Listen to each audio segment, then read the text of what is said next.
Here's what I anticipate hearing from our Israeli allies, that they have managed to conduct one of the most amazing military campaigns in the history of the world. What they're able to accomplish in such a short period of time is going to go down in the history books, in the military annals. It's absolutely amazing.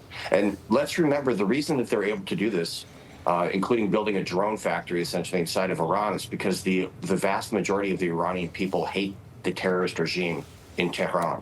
So hopefully we're going to hear this from our Israeli allies. They're not going to quit until Iran absolutely does not have the ability to produce a nuclear weapon.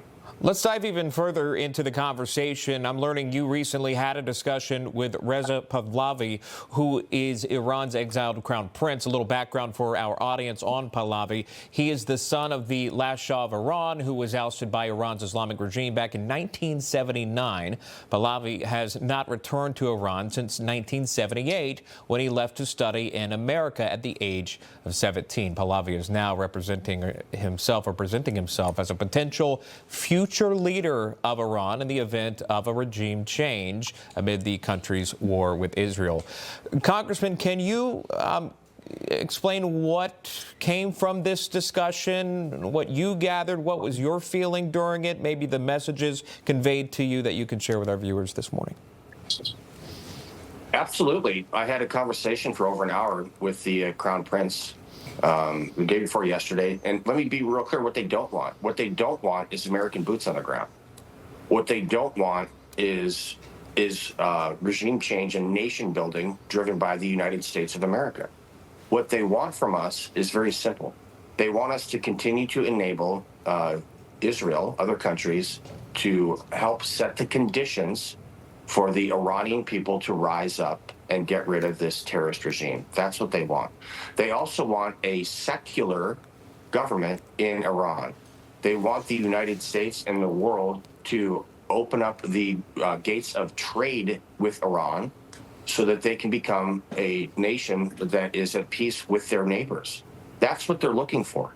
And I think that those are all good things. One of the articles that came out from the Crown Prince, from Reza Pahlavi, is entitled "This Iran's Exiled Royal Calls for Regime Change, but Few Are Listening."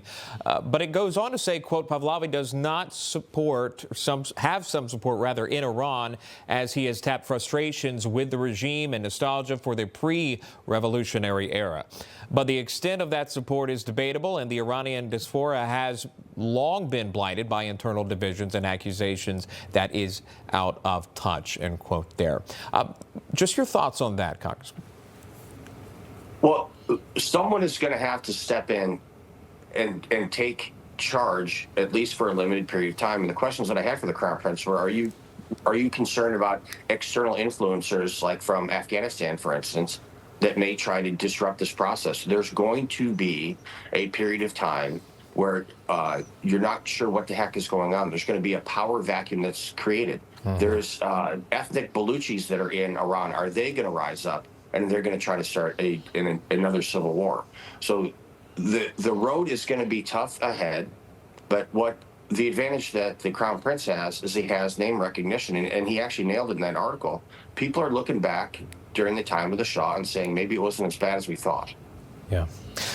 I also wanted to ask you, if I can, about President Trump recently announcing this through his White House press secretary, that he's giving 2 weeks now for a decision should the United States get involved in the fighting between Israel and Iran.